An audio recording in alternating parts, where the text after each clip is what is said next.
Channel بات کرتا ہے اٹھا کے منہ بشاہوں سے، جہاں کو باخبر کرتا ہے یہ مفلس کی آہوں سے۔ ناظرین گرامی السلام علیکم ورحمۃ اللہ وبرکاتہ۔ آج کی بات خاص بات میں آپ لوگوں کا استقبال ہے۔ ناظرین گرامی، میں انصار عزیز ندوی اس وقت دن بھر سے آئی ہوئی کچھ اہم ترین خبروں کی تفصیلات لے کر حاضر ہوں۔ تفصیلات میں جانے سے پہلے آپ لوگوں کو اطلاع کر دوں کہ آج کے دونوں پرائم ٹائم شائع ہو چکے ہیں، جس میں اہم ترین خبروں پر تبصرہ ہوا ہے۔ جن احباب نے نہیں دیکھا جائیں دیکھیں، دوسروں تک پھیلانے کی کوشش کریں، لنک کو شیئر کریں۔ ادارے کی مضبوطی ناظرین گرامی آپ لوگوں کی مضبوطی ہے۔ آئیے پہلی خبر کی جانب بڑھتے ہیں۔ اکثر خواتین کی ڈیلیوری سے متعلق کئی حیران کن معاملات سامنے آتے ہیں، جن میں ایک ہی وقت میں کئی بچوں کی پیدائش کا معاملہ سامنے آتا ہے۔ ایسا ہی ایک معاملہ راجستھان کے ضلع ٹونک سے سامنے آیا ہے۔ ٹونک شہر کے وزیر پورہ میں رہنے والی خاتون نے بیک وقت 4 بچوں کو جنم دیا ہے۔ یہ اپنی نوعیت کا ٹونک ضلع میں پہلا اور منفرد معاملہ ہے۔ بچے اور ماں دونوں کی صحت بالکل ٹھیک ہے۔ وہیں اس خبر کے بعد اسپتال سمیت خاتون کے اہل خانہ میں جشن کا سماں شروع ہو چکا ہے۔ بتا دیں کہ 4 بچوں میں 2 لڑکیاں اور 2 لڑکے شامل ہیں۔ دراصل کرن کنور کی شادی تقریباً 4 سال پہلے ہوئی تھی، لیکن شادی کے اتنے سال گزرنے کے بعد بھی اولاد نہ ہونے کی وجہ سے وہ ضلع کے ڈاکٹر شالنی اگروال سے علاج کروا رہی تھی۔ 8 ماہ کی پریگننسی کے بعد آپریشن کے ذریعے 4 بچوں کی پیدائش ہوئی ہے۔ فی الحال خاتون اور اس کے 4 بچے پوری طرح صحت مند بتائے جا رہے ہیں۔ ادھر ہریانہ کے نوح میں VHP لیڈروں کے ذریعے برج منڈل یاترا نکالنے کی ضد بالآخر پوری ہوئی۔ حالانکہ یاترا انتہائی محدود تعداد پر مشتمل VHP لیڈران نے نکالے، ان کے ساتھ سیکورٹی اہلکار بھی رہے تاکہ کسی بھی طرح کا ناخوشگوار واقعہ پیش نہ آئے۔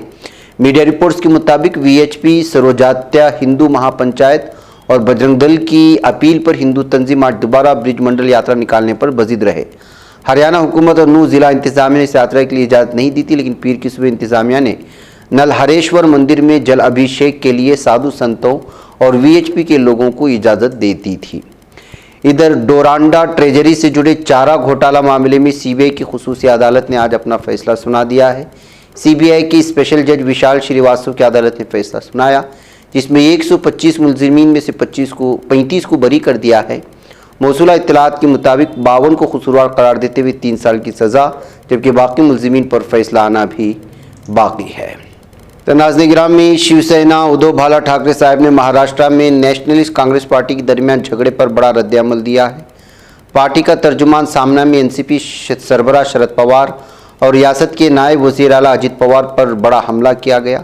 سامنا کے ادارے میں بارامتی میں اجیت پوار کی ریلی کے تناظر میں کہا گیا کہ ڈپٹی CM کہہ رہے ہیں کہ انہیں اقتدار نہیں چاہیے۔ وہ CM ایکناتھ شندے اور ڈپٹی CM دیویندر فڈنویس کے ساتھ اقتدار کے لیے نہیں بلکہ ترقی اور ساہو پھولے اور امبیڈکر کے نظریات کے لیے گئے ہیں، لیکن ان کی باتیں کھوکھلی ہیں۔ اتنے سال اقتدار میں رہے، کتنی ترقیاتی اسکیمیں بنائیں، یہ انہوں نے سوال اٹھایا ہے۔ عام آدمی پارٹی کی کسانوں کی شاخ کے ریاستی صدر کلدیپ بھامبو نے الزام لگایا ہے کہ بھارتیہ جنتا پارٹی کی حکومت کسانوں کو یوریا کھاد کی 3 تھیلوں کے ساتھ گجرات میں بنی نینو یوریا کی بوتل زبردستی تھوپ کر کسانوں کو لوٹنے کا کام کر رہی ہے۔ اس نینو یوریا کمپنی کے مالک مرکزی وزیر داخلہ امت شاہ کے بیٹے جے شاہ ہیں، اس لیے ریاستی حکومت اسے بیچنا اپنی مجبوری سمجھ رہی ہے۔ ادھر راجستھان میں کانگریس کی اشوک گہلوت حکومت نے 500 روپے میں گیس سلنڈر فراہم کر کے عوام کو مہنگائی سے بڑی راحت دی ہے۔ راجستھان ایسا کرنے والی ملک کی واحد ریاست ہے۔ 500 روپے کی LPG اسکیم صرف ان خاندانوں کے لیے جو راجستھان میں BPL زمرے میں ہیں یا مرکز کی اجولا اسکیم کے تحت LPG سلنڈر لیتے ہیں۔ ادھر G20 سربراہ اجلاس سے قبل خالصتانیوں کی حرکت منظر عام پر آئی ہے۔ دہلی میٹرو کے 5 مختلف اسٹیشنوں پر ملک مخالف نعرے لکھے گئے ہیں۔ دہلی پولیس اس معاملے میں کارروائی شروع کر دی ہے۔ دہلی پولیس کے مطابق دہلی کے 5 سے زیادہ میٹرو اسٹیشنوں کی دیواروں پر نعرے لکھے گئے ہیں۔ مغربی بنگال کی شمالی 24 پرگنہ علاقے میں دت پکور کے پٹاخہ فیکٹری میں دھماکہ ہوا، جس میں 8 افراد کی موت ہوئی۔ دھماکے سے کئی مکانات کو بھی نقصان پہنچا۔ 11 بج کے بعد اب ریاست کے دت پکور میں پٹاخے غیر قانونی فیکٹری میں دھماکہ ہوا۔ ایک رپورٹ کے مطابق واقعے میں 8 لاشیں نکالی گئی ہیں اور تحقیقات جاری ہے۔ بارشوں کا قہر جاری ہے ناظرین، ہندوستان میں پہاڑی علاقوں میں خاص طور سے ہماچل پردیش میں بارشوں نے قہر مچا رکھا ہے، لیکن خبر ہے کہ وسطی چین میں صوبے ہنان کے کچھ علاقوں میں ہفتے سے اتوار تک شدید بارش کے بعد زیر آب علاقوں سے 3000 سے زیادہ لوگوں کو محفوظ مقامات پر منتقل کیا گیا۔ چین کے سیلاب اور خشک سالی کنٹرول کے دفتر نے اس بات کی اطلاع دی ہے۔ آسٹریلیا کے شمالی ساحل پر گر کر تباہ ہونے والے امریکی ہوائی جہاز کے ملبے سے امریکی بحریہ کی 3 اہلکاروں کی لاشیں برآمد ہوئی ہیں اور تلاش کا مشن ابھی بھی جاری ہے۔ یہ ہوائی جہاز اتوار کے روز آسٹریلیا کے شمالی ساحل پر معمول کی فوجی تربیتی مشق کے دوران گر کر تباہ ہوا۔ امریکی طیارہ MV-22B آسپرے میں 23 اہلکار سوار تھے۔ ادھر پاکستانی عوام مہنگائی کی مار سے بری طرح بے حال ہیں۔ بجلی بل، گیس اور ڈیزل پیٹرول کی بڑھتی ہوئی قیمتوں کے سبب لوگوں کو گھر کا خرچ تک چلانا مشکل ہو چکا ہے۔ اس تعلق سے پاکستان کے عام لوگوں میں غصہ دن بدن بڑھتا جا رہا ہے۔ حکومت کے ذریعے نافذ کیے گئے ہائی ٹیکس کے خلاف احتجاج کرنے کے لیے پورے پاکستان میں ہزاروں لوگ سڑکوں پر اتر آئے ہیں۔ حکومت کے اعلیٰ بجلی شرحوں اور ٹیکس کے خلاف مظاہرے کے دوران ناراض مظاہرین نے ہزاروں کی تعداد میں بجلی بل کو نذر آتش کر دیا ہے۔ ادھر نائجیریا کی شمالی مشرق میں 14 سال سے جاری دہشت گردانہ واقعات کی وجہ سے 23,000 سے زائد افراد لاپتہ ہو چکے ہیں۔ ایمنسٹی انٹرنیشنل اور الامین وقف نائجیریا کے ڈائریکٹر عیسیٰ سانوسی نے کہا ہے کہ ملک کی شمالی مشرق میں بوکو حرام کے بڑھتے ہوئے حملوں کی وجہ سے ہزاروں افراد لاپتہ ہو چکے ہیں۔ فلپائن کی شمال میں ساولا سمندری طوفان شدید بارشوں کا سبب بن رہا ہے۔ فلپائن محکمہ آفات کے جاری کردہ بیان کے مطابق ساولا سمندری طوفان کی وجہ سے ملک کے شمال میں شدید بارشوں اور سیلابی ریلوں کا سامنا ہے۔ متاثرہ علاقوں سے 2300 سے زائد افراد کو محفوظ مقامات پر منتقل کر لیا گیا ہے۔ جنوبی کوریا نے دعویٰ کیا کہ شمالی کوریا نے کورونا تدابیر سے تحت 3 سال سے بند سرحدوں کو دوبارہ کھول دیا ہے، جو کہ اس کی معاشی مشکلات کی وجہ سے ہے۔ یان ہوپ کی خبر کے مطابق جنوبی کوریا کے وزارت انضمام کے ترجمان کوبی ینگ سام نے بتایا کہ شمالی کوریا نے اپنے معاشی مسائل کی وجہ سے سرحدوں کو دوبارہ کھولا۔ تاجکستان میں شدید بارشوں کی وجہ سے اموات کی تعداد 13 ہو چکی ہے۔ تاجکستان صدارتی دفتر کی جاری کردہ بیان کے مطابق طوفانی بارشوں کی وجہ سے وحدت شہر میں 11 اور رودرا کے شہر میں 2 افراد ہلاک ہوئے ہیں۔ ادھر متحدہ امریکہ کے صدر جو بائیڈن نے فلوریڈا میں ایک کریانہ کی دکان میں ایک امریکی شہری کی طرف سے نسل پرستانہ حملے کی مذمت کی ہے، جس میں 3 افریقی جان کی بازی ہار گئے۔ بائیڈن نے فلوریڈا کے شہر جیکسن ویلے میں افریقی نژاد شہریوں کے مقیم ہونے والے محلے مسلح حملے کے حوالے سے ایک تحریری بیان جاری کیا تھا۔ ادھر نائجر میں فرانسیسی فوجیوں کے ملک سے نکلنے کا مطالبہ کرنے والے دارالحکومت نیامی میں فرانسیسی فوجی اڈے کے ارد گرد صبح کی پہلی روشنی سے انتظار کر رہے ہیں۔ مقامی ذرائع سے موصول ہونے والی معلومات کے مطابق مظاہرین صبح 5:30 سے 20 کے ارد گرد انتظار کر رہے ہیں، کیونکہ نیامی میں فرانسیسی سفیر فرانسیسی فوجی اڈے پر روپوش ہیں۔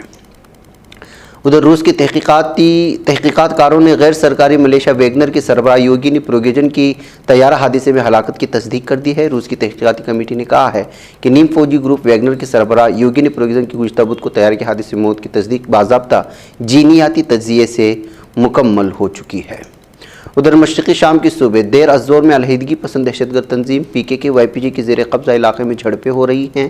مقامی ذرائع سے موصول ہونے والے معلومات کے مطابق علیحدگی پسند دہشت گرد تنظیم عربوں کے درمیان جھڑپیں اس وقت شروع ہوئی جب دہشت گردوں نے نام نہاد دیر الزور عسکری کونسل گروپ کے درمیان دیرینہ کشی کے دوران گروپ کے کمانڈر احمد الحبیل کو حراست میں لے لیا تھا۔ ناظرین گرامی، آج کی خاص بات میں اتنا، انشاءاللہ پھر آپ لوگوں سے ملاقات ہوئی۔ مجھے اجازت دیں۔ السلام علیکم ورحمۃ اللہ وبرکاتہ۔ یہ چینل حق نگر بن کر کچل دیتا ہے فتنوں کو، اگر گندی ہو پالیسی تو مرتے دیکھ کتنوں کو، اسی بازار میں بکتے ہوئے دیکھا ہے سپنوں کو، سبھی یکساں ہے یہ پیغام دو غیروں کو اپنوں کو، وطن اہل وطن کا ہے گلے بے خار